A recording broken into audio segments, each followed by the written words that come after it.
H-BAMN is dedicated to the radical improvement of the Black community with a specific focus on insulin resistance. The reason why we focus so heavily on insulin resistance is because insulin resistance is the foundation that so many conditions that plague our community are sitting on top of. I'm talking about stroke, heart disease, type 2 diabetes, cancer, and so much more. We need to understand that although insulin resistance is a huge problem, it's not a problem that has to exist. In this video, I'm going to clearly explain what insulin resistance is, how it came to be, why it's such a problem, and what you can do to prevent it and or reverse it. Stay tuned.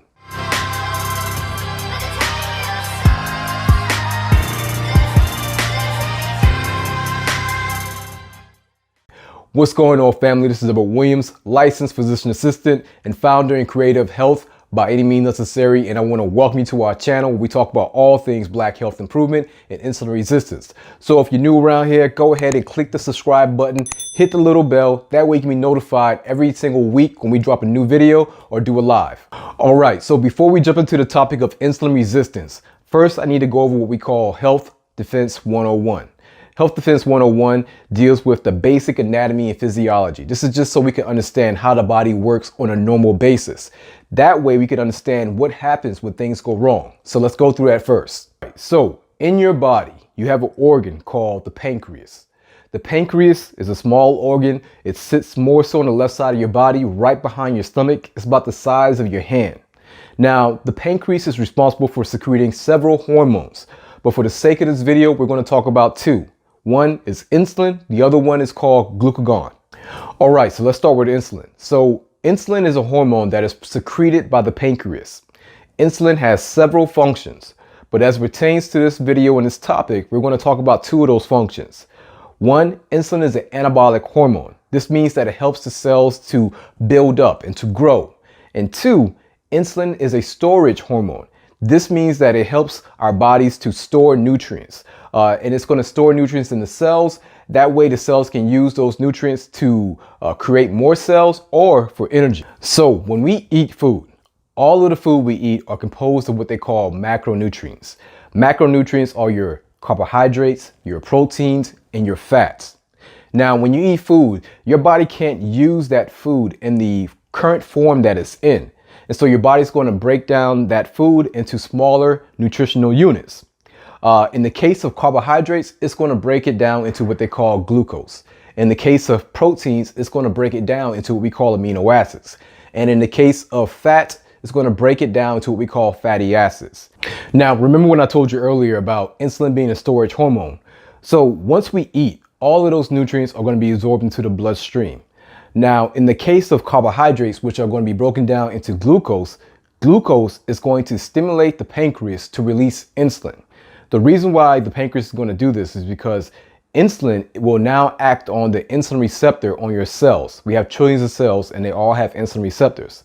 Once insulin acts on this insulin receptor, that will now allow glucose to be shuttled in through the GLUT4 receptor. And that glucose, once it gets inside the cell, is going to do two things. One, it's going to be used as energy for right then and there, or it's going to be stored. When your cells takes glucose and converts it into a stored form of glucose, this is called glycogen. Now, the reason why your body is going to do this is because if we have to go hours without food, well, your cells have a stored form of the fuel called glycogen. Therefore, it's a very easy process for your body to convert that glucose into glycogen. This is called glycogenesis.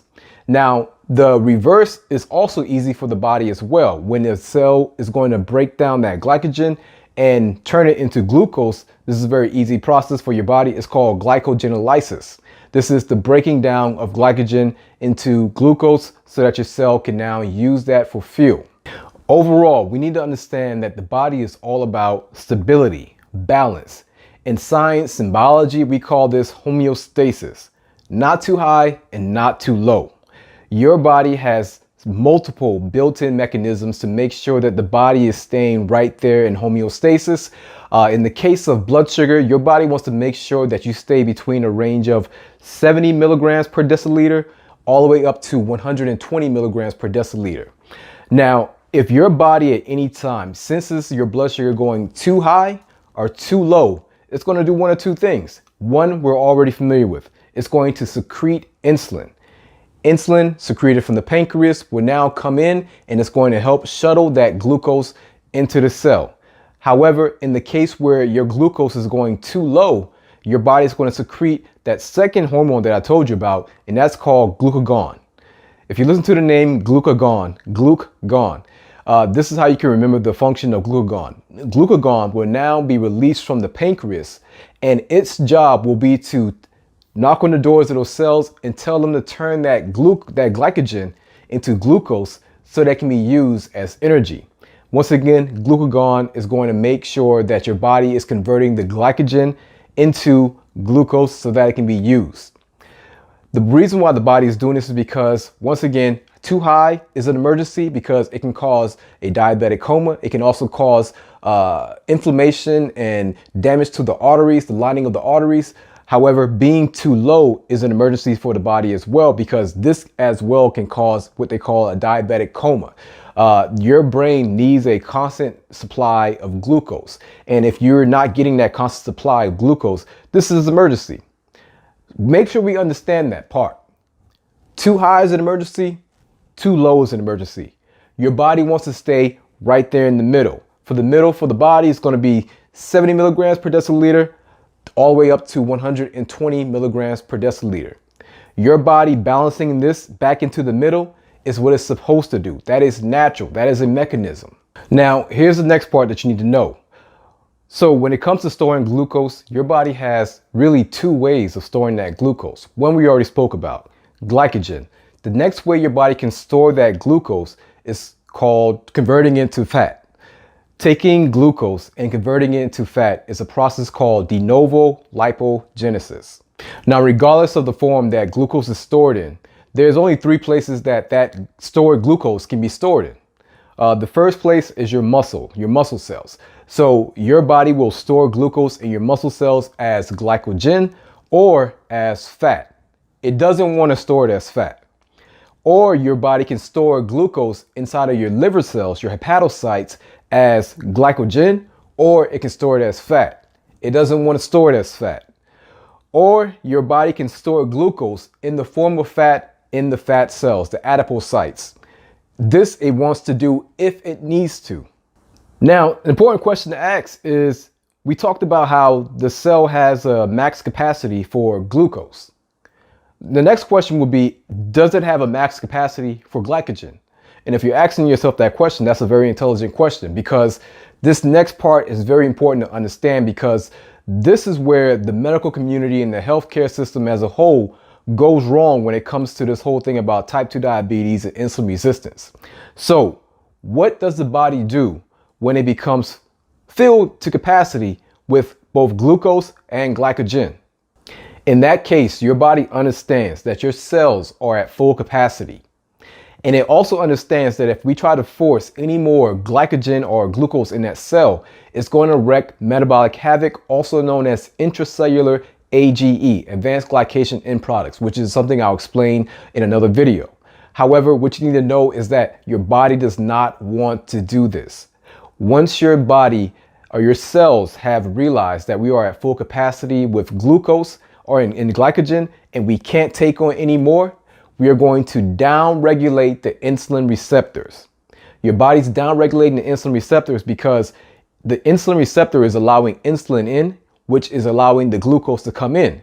And so what your body is going to do is it's going to down-regulate the insulin receptors. That way it's not available for the insulin to go into to activate on. When this happens, no more glucose will be entering the cell. In other words, your cell has just become resistant to insulin. Make sure you catch that part. If you need to rewind the video, please rewind the video. But this part is very, very important. Your body has made the intelligent decision to downregulate the insulin receptors because those cells are at max capacity. Any more sugar could cause damage to the cell. Therefore, your body will downregulate insulin receptors on purpose. This is called insulin resistance. It's not a disease. It's not a dysfunction. And it's not a problem per se. It is something your body is doing on purpose, is an intelligent protective mechanism. Please don't forget that. Now, when it comes to your muscle cells, what they call the peripheral cells, once they have become insulin resistant or they downregulated their insulin receptors because they're at max capacity, the glucose will now be redirected back to the liver. Once they get redirected back to the liver, your liver sees the surplus of glucose, and your liver will now have the hard task of taking that glucose or that glycogen and converting it into fat. Once again, this is called de novo lipogenesis. Your liver will now try to turn that glycogen into fat, and that way it's going to ship it out to your fat cells, your adipocyte. The reason why your liver wants to do this is because that's where fat belongs. Fat doesn't belong in your muscle cells, and it doesn't belong in your liver. Fat is an organ. It doesn't belong in organs. And so your liver is going to do the best it can to convert that glucose into fat and ship it out to the fat cells where it belongs. However, if we look at the process of how the glucose became elevated, it all started with us eating. And so if your liver is working towards getting the body back into homeostasis by taking the glucose and turning into fat, that way it can be shipped out to the fat cells. What happens if we just ate a meal that caused the glucose to increase, which causes the insulin to be secreted from the pancreas in order to put the glucose in the cells, and the cells are now downregulating the insulin receptors because they're at full capacity, which is causing the body to redirect the insulin, the glucose, to the liver so that it can be converted into fat to be shipped out to the fat cells. What happens if we turn around and eat, I don't know, let's say another 2 or 3 hours, or let's say we do this 6 times a day, like everybody's been recommended to do? What happens in that situation? Well, what's going to happen is that you're going to get a backup of blood glucose that is waiting to be converted into fat to be shipped out to your fat cells, because there's simply no more room. There's no more space for the glucose or the glycogen inside those cells. And so as that backup is continuing and your body is trying to process this new food that you just ate, and the new food that you're going to eat from 2 hours from now, and the new food that you're going to eat from the 2 hours from after that, or the drink that you're eating on top of that, you now have your blood sugar going up from 120 to 140, from 140 to 160, 160 to 200. And if this continues to happen every single day, day in and day out, and we're drinking juice on top of that, or we're drinking soda on top of that, this is going to cause hyperinsulinemia. High insulin levels, once again, will cause insulin resistance. The high insulin levels will cause the insulin receptors to downregulate. This means that the blood sugar has nowhere to go other than the bloodstream, which makes your blood sugar high.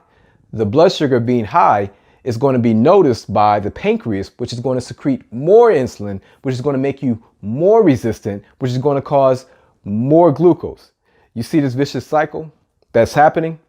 And so your body will now become insulin resistant on a chronic level, and it's going to start to struggle with storing that glucose as fat. And when that starts to happen and we start eating frequently, what's going to happen is that fat is going to get stored in places that it should not be stored. The main place that it should not be stored, that it will be stored, is going to be your liver and your pancreas. Once fat starts to get stored in your liver, once again, this is really going to slow down the function of converting that glucose into fat and shipping it out. This means that the blood sugar is going to go higher and higher and higher. And once the pancreas is infiltrated with the fat, this is going to slow down the function of that pancreas over time. Now, this part usually takes some time, but when you start slowing down the function of that pancreas, this means that when it comes time to secrete insulin, you're not going to secrete as much insulin as the body wants to secrete. However, when it comes time to secrete glucose, the same is going to happen. You're not going to be able to secrete as much glucagon as you want to.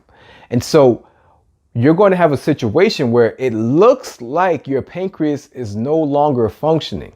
It's going to look like your pancreas is, I don't know, burnt out. But that's not the case. what's going on is that you have fat infiltration inside of your pancreas where it should not be. The same is with the liver. You have fat infiltration inside the liver where it should not be.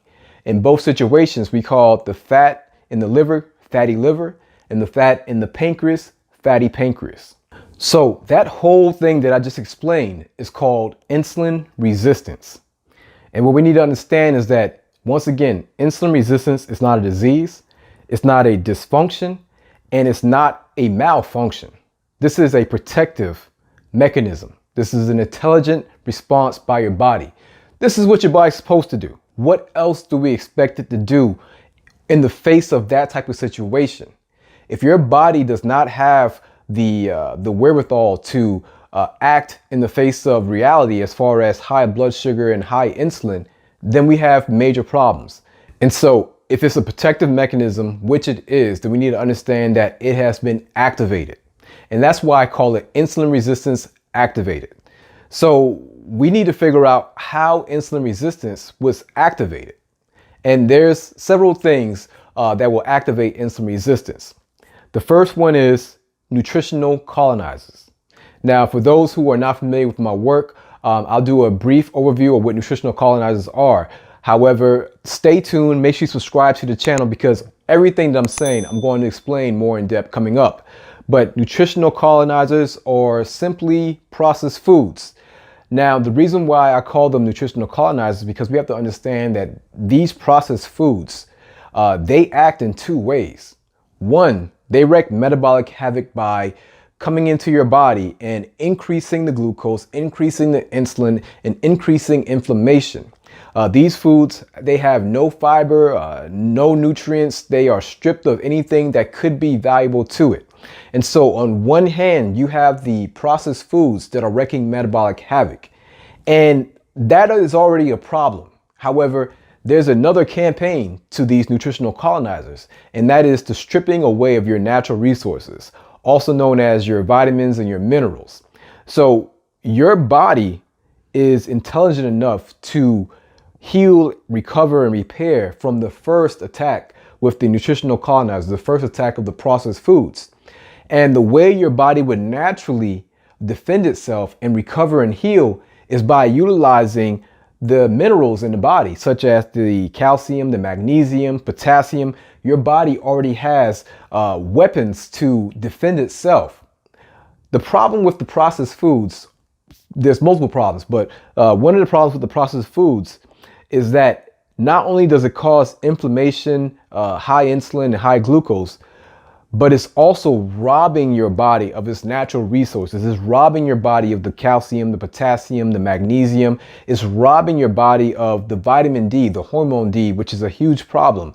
And so the very things that your body would use to defend itself and to heal and recover is being stolen by the nutritional colonizers. And so when your body goes to recover and defend itself, it's like the hands are tied behind its back. Your body's hands are tied behind its back. It doesn't have the resources to defend itself. And so that's why we call it nutritional colonizers. And nutritional colonizers are the main actors or the main activators in this process we call insulin resistance. Now, here's something that I need for everyone to really understand. It is almost impossible to become insulin resistant, diabetic, hypertensive, or any of these things without processed foods. I mean, you can go and sit in a sugarcane field and chew on sugarcane all day long until your jaw fall out. You're not going to become insulin resistant. That's not the way nature designed the food. Before you become insulin resistant, your jaw would literally fall out. So you need processed foods to become insulin resistant. And I need for you all to understand it because I understand that we've been told and we've been sold this lie that it just runs in our family. And that's not the truth. The truth is that we need these foods to become insulin resistant. Next, so although the nutritional colonizers, the processed foods are a main component or the major component for becoming insulin resistant, it's not enough. Because if you have someone who's eating these type of foods once a day, the chances of them becoming insulin resistant is very slim. They would have to eat this type of food frequently, such as every 2 to 3 hours or 6 meals a day, like we've all been told. So the next component as far as becoming insulin resistant is frequent eating. We're not designed to eat frequently. We're not designed to be eating from the moment we wake up all the way into the moment we fall asleep. That is not natural to the body. And if you look at the physiology of how I was explaining insulin and glucose works, and you see that it takes time to utilize the glucose in the cell and utilize the glycogen in the cell, and it takes time to convert the glucose to fat, then you will understand that if I'm continuously adding more fuel to this fire every 2 to 3 hours, it's only a matter of time before you become resistant. And so the next activator in this equation of insulin resistant is frequency, eating frequently. The next activator for becoming insulin resistant is lack of movement. We're designed to move. So once you have that glucose in your cell, the glucose is there for energy in the now or potential energy. So when we're talking about glucose being used as fuel for our cells, we have to understand that the body has a certain amount of energy that it's using no matter what you're doing. When you're just at a standstill and you're just laying in bed, you're just breathing and you're just watching TV or you're just doing nothing, this is called your basic metabolic rate. Your basal metabolic rate is essentially the amount of energy your body is using to do nothing. And so the more you do, the more energy you're going to need. However, that basic amount is going to still bring down the blood sugar a tiny amount. But if you really want to kick it up a notch, you get up, you walk, you jog, you run, you lift weights, you exercise, you jump, you move around, and this will start to really bring down that blood sugar.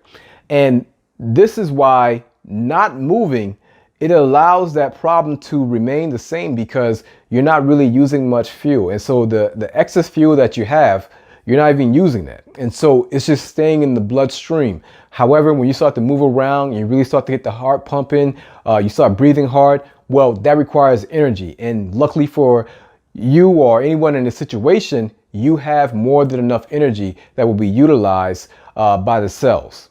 Now, those are the major activators of insulin resistance, but of course, there are other things that can also increase insulin and glucose, such as stress. Stress does it. Drinking juice and soda, that will definitely do it. We talked about, lack of movement, but also there are medications that will do the same. So once again, subscribe to the channel because I'll be doing videos about every single one of those and you don't want to miss it. Now, why is all of this a problem? Why is insulin resistance such a problem? Well, first we need to understand that insulin resistance has been activated based on our lifestyle choices. The same way we activate it, we can now deactivate it, and we will cover that as well. As far as why it's a problem, we need to understand that having high glucose and high insulin is unnatural for the body. The body doesn't want this to happen. The reason why is because high levels of insulin and glucose causes major issues for your vasculature. Now, when we're talking about vasculature, in this video, I'm going to be talking about microvasculature and macrovasculature. Micro being the smaller vessels, macro being the larger blood vessels. So when we're talking about microvascular diseases or conditions, we're talking about the smaller vessels that are going to your eyes, your kidneys, and your nerves. That high amount of glucose and insulin is going to cause inflammation and deterioration of those arteries.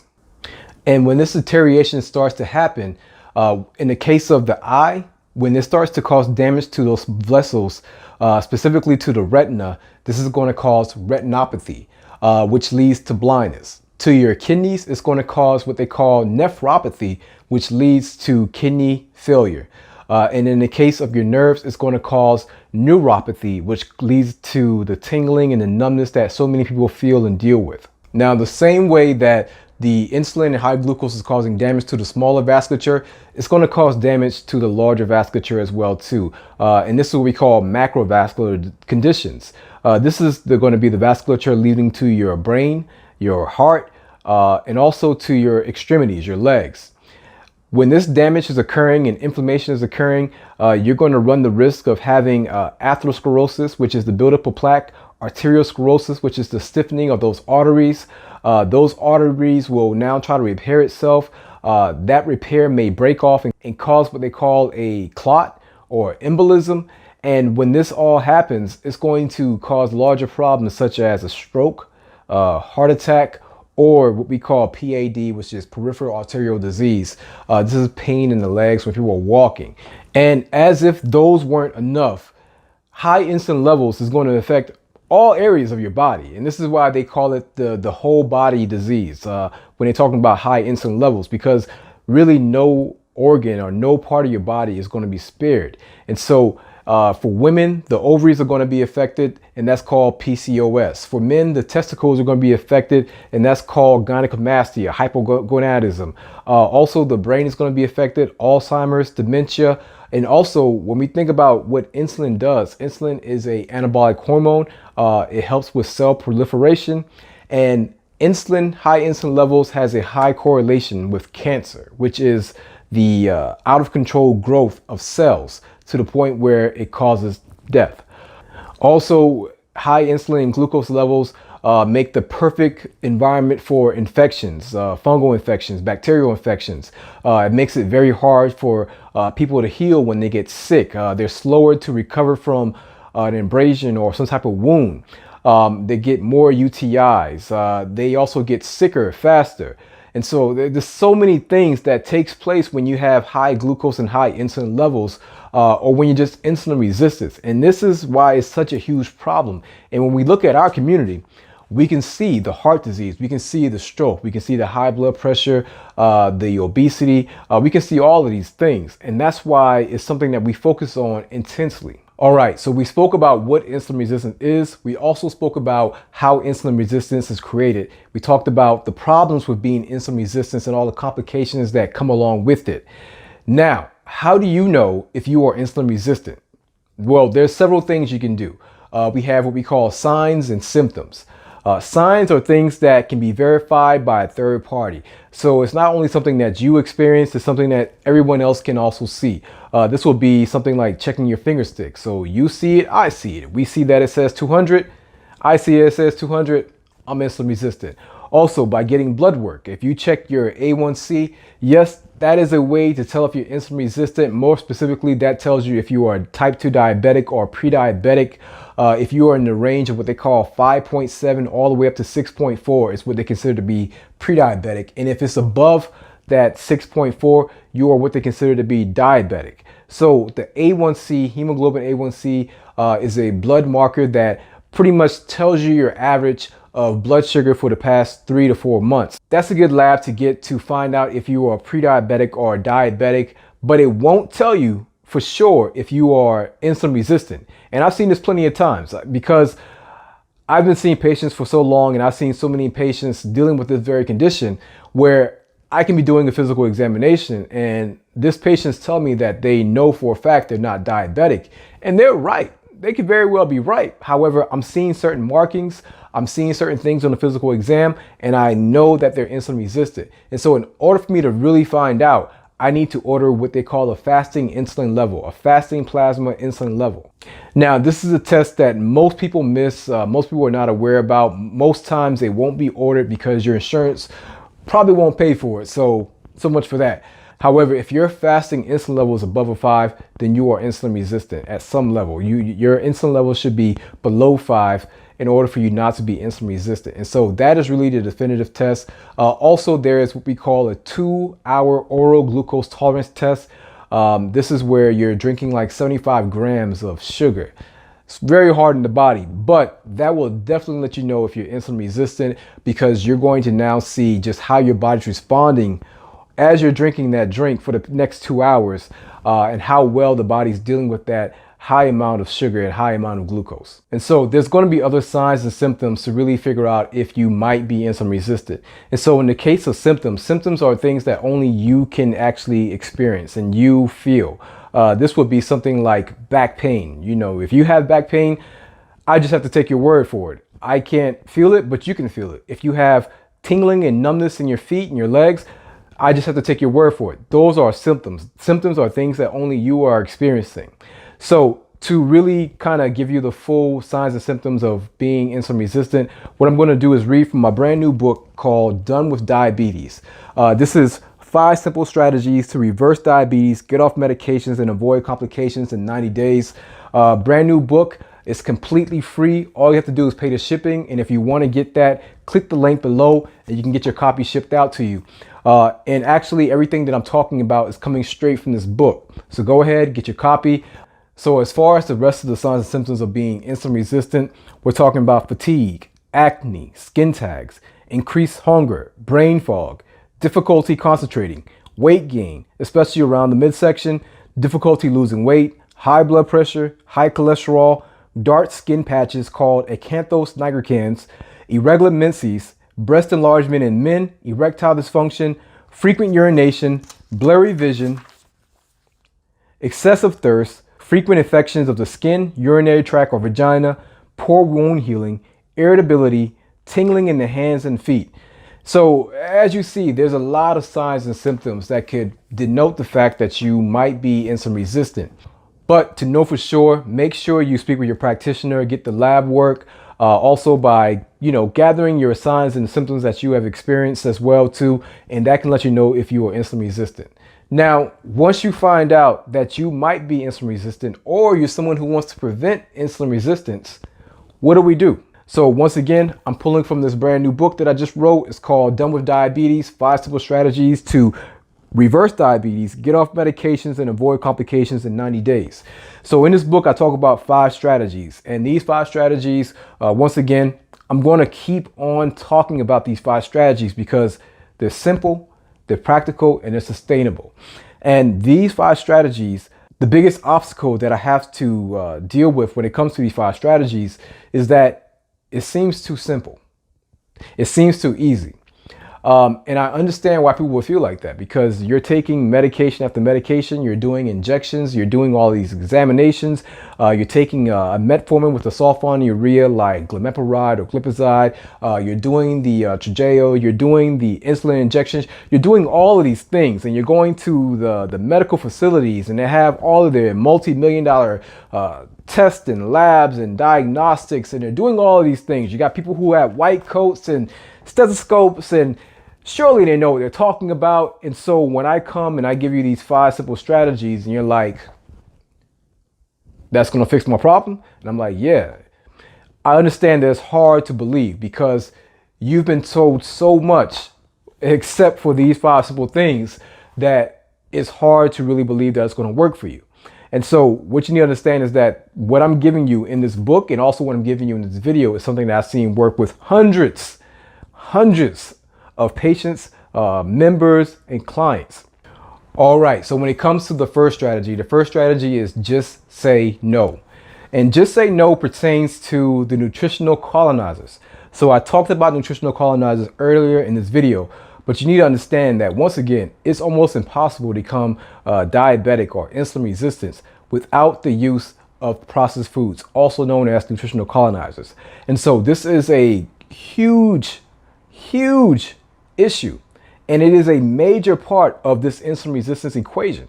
And so if you decrease and or completely cut out, which is the ideal thing to do, but if you cut out these foods or you dramatically decrease these foods, that's going to give you a strong step forward in the right direction as far as reversing and or preventing insulin resistance. And so you have to understand that these foods do more than just increase your glucose. They strip you, they rob you of your nutrients. And so that's the first step. Decrease the nutritional colonizers, decrease processed foods. So in addition to cutting out the food, make sure you cut out the juices, especially the sodas. Sodas are diabetic fuel in a can. Please cut that out because that is increasing your glucose in a way that surpasses what the food can do because it's liquid. It's liquid. It's going to make it skyrocket. Please decrease that. So please cut that out of your life because it is doing great damage. Strategy number 2, just say yes. Just say yes to what? Real whole foods. So we have to understand that one, if the nutritional colonizers are extremely bad because they're taking away so much and they're causing so much of a problem, we have to understand that whole foods does the exact opposite. Whole foods come equipped with a whole entire community of nutrients that are ready to provide healing and repairing to your body. Whole foods come equipped with the vitamins, the minerals, the phytonutrients. They also have the fiber. And these whole foods will help to heal and recover your body. as well as give it the nourishment that it's going to need to bring down the glucose and bring down the insulin as well. So please say yes to whole foods, because this is what you're going to need to actually reverse this process from taking place. So here at H-BAMN, we are plant strong, and our definition of being plant strong means that we strongly recommend that you eat 70 to 80% plant food. This means that most of your food should be coming from plants. And if you are diabetic or you are already dealing with one of these conditions, then you need to bump that up to 80%. We recommend. Now, the other 30% or the other 20%, whatever you're eating, please make sure it's whole and it's coming from a clean source. So if you are eating the chicken, the fish, please make sure that you're eating as organic as possible. Strategy number 3, exercise. So once again, we talked about the major activators of insulin resistance, and lack of movement is one of those activators. Therefore, exercise is going to be a deactivator. And so when you start moving, when you start exercising, you have to understand that once again, every single contractility, every single movement requires energy. It requires fuel. That fuel is coming from the glucose. And so when you start working out and you start feeling that burn, the reason why you're feeling a burn is because that is your body letting you know that the fuel in that cell where you're feeling the burn is to the point where it's running out. And matter of fact, you're going to get to the point where you actually have to stop because you just feel like you can't move anymore. That is because that cell is completely depleted of the actual glucose and glycogen. And so when you take that break, your body will now become a sponge. Your muscles will become a sponge for the glucose in the bloodstream, and it's going to pull in that glucose. And the best part of it pulling in that glucose is, guess what? It doesn't need insulin. When you start exercising and you start lifting heavy and you start feeling that burn in your muscles, this is a great thing because your muscles will now override the need for insulin receptors and insulin, and it will bring in that glucose and lower that blood sugar without the need of insulin. So please get moving. Strategy number 4, sunlight, herbs, vitamins, and minerals. So once again, nutritional colonizers are depleting you of your vitamins, your minerals, and so many things that your body would use in a normal basis to actually recover, heal, and repair. So when that is taking place and you're not replenishing it, you're still at a disadvantage. And so when you are eating healthy, that is more than enough to help replenish and recover yourself. However, if you're looking for more assistance as far as getting more vitamins and minerals, then yes, take a healthy, a high quality multivitamin, but also herbs. There are so many herbs that are so beneficial when it comes to decreasing insulin resistance, increasing insulin sensitivity. And so I highly recommend that you check those out. In this book, I have a whole list that I recommend that you look into taking on a daily basis or every other day. But something else that I want to make sure that we talk about is vitamin D. So vitamin D is not a vitamin, it is a hormone. And you have to understand that if you are Black, African American, or of African descent, or if your skin is black or brown, you have melanin, you have the ability to tan, you need to understand that you need vitamin D. You need hormone D. Our skin denotes the fact that we should be getting sunlight. And so when you have skin that has the ability to tan, you have what they call melanin, you have the ability to darken, you need sunlight because this means that your body was designed to be around sunlight and it was designed to actually absorb more sunlight because you would be outside. We have to also understand that most of the country is vitamin D deficient. However, when we get to the Black community, almost 85 to 95% of the Black community is vitamin D deficient. This is not a small problem. This is a huge problem. I have gone as far as calling this an epidemic. You have to understand that if you are Black and vitamin D deficient, you are paying at a huge disadvantage. Please get outside. I know they told you to stay away from the sun, and you've seen how that has gotten us as far as the advice goes. We are now vitamin D deficient on levels that this world has never seen before. So please get outside, get some sunlight. If you are living in an area where it's hard to get sunlight, then take a high quality vitamin.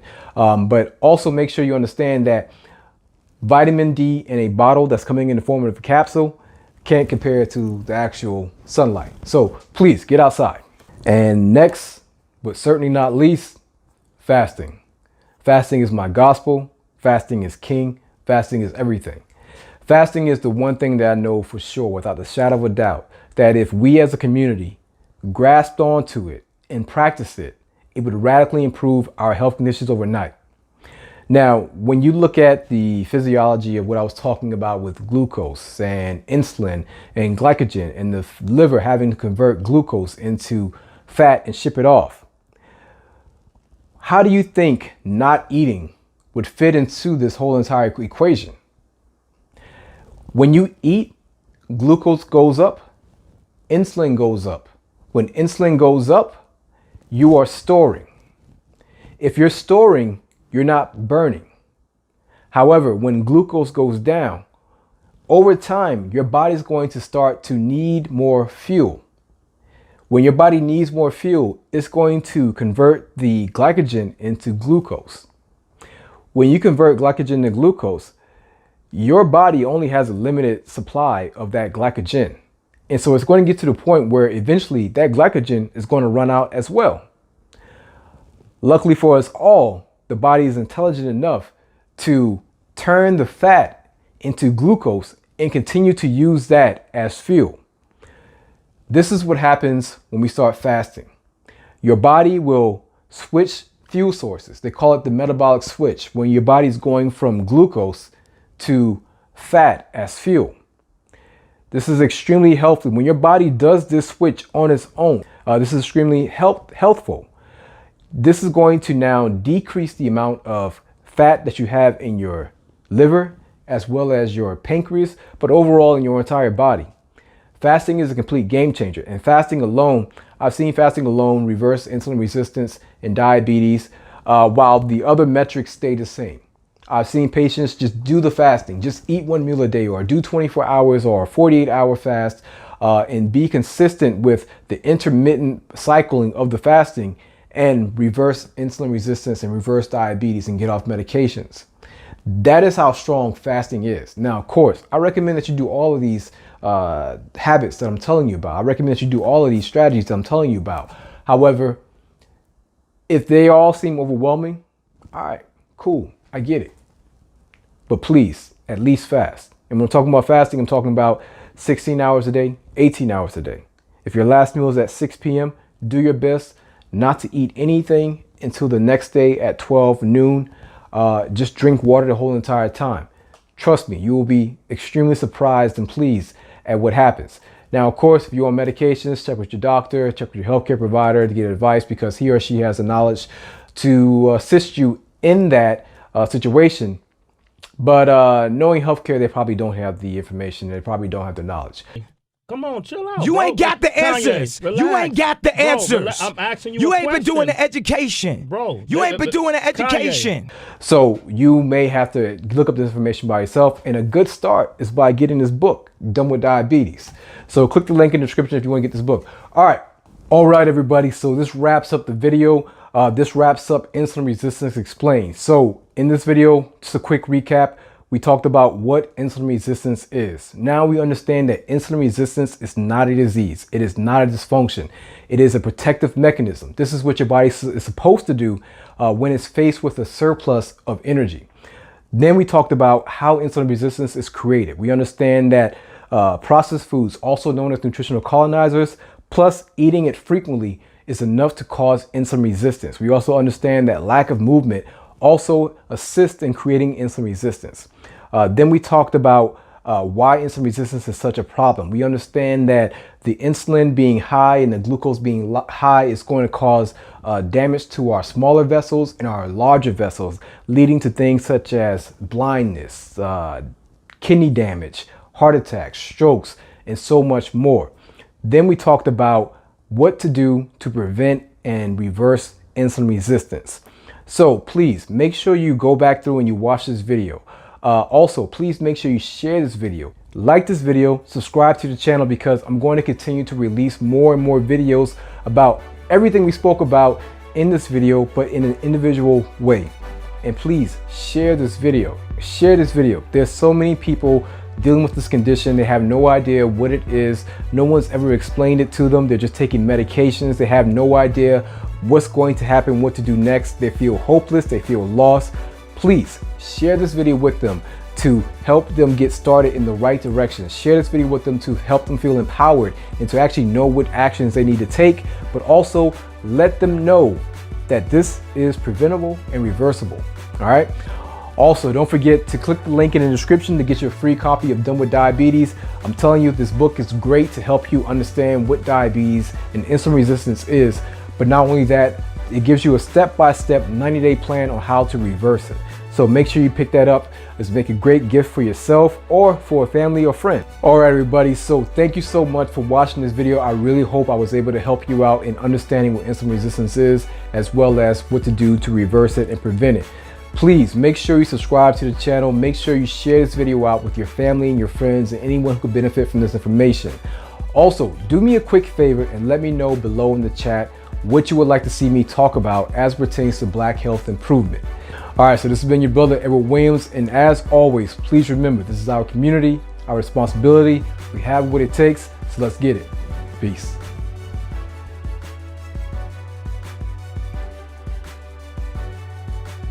Or why don't you empower yourself and don't need them and do it yourself? How, Sway? Take a few steps back to go. You ain't for got two the steps answers, forward. man.